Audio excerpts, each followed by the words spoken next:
you ready for story time? There once was a girl named Melissa who decided to venture into college land. While this was a journey that most girls and boys end up undertaking, she had never before stepped foot beyond the boundaries of high school land. This meant that she was feeling not just excitement at this new adventure, but a little apprehension as well. College land was very different from high school land, and unlike her first venture into high school land, she had no guide telling her what to do or where to go. To make matters worse, Melissa had no idea what she planned on doing with herself when she arrived there. Where would she live? Who did she want to meet? What activities did she want to participate in? These were only a few of the questions that plagued Melissa's mind. Melissa wandered about the land for many days before stumbling upon the Virginia complex. It didn't take her long to determine that this was where she wanted to live, for the area reminded her of her own home. However, there were multiple houses in this neighborhood, each completely different from the other. Given that she still had little idea as to what she wanted to get out of college land, finding the one house to call her home remained a struggle. She eventually managed to narrow it down to 3: College A, College B, and George Mason.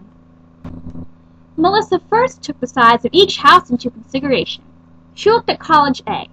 College A was a mansion, but bigger isn't always better. She not only had no need for that many rooms, but she also felt intimidated by its size. College A was too big. Melissa looked at College B.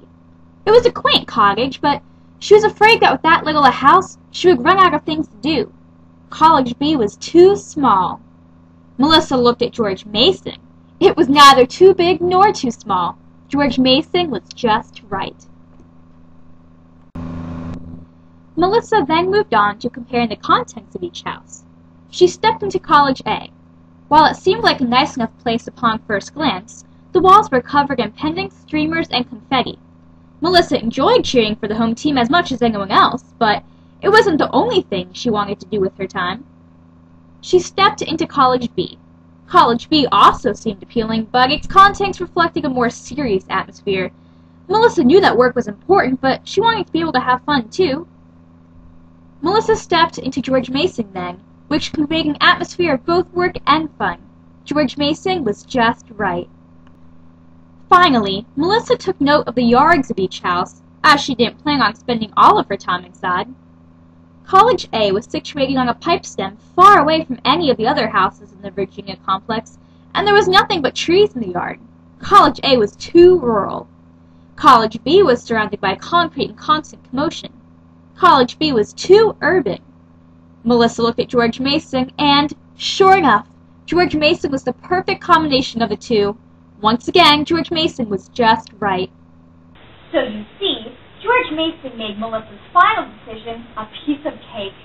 She no longer felt as fearful about her journey through college land, for she knew that George Mason would be the dream home for her. And they both lived happily ever after. The end.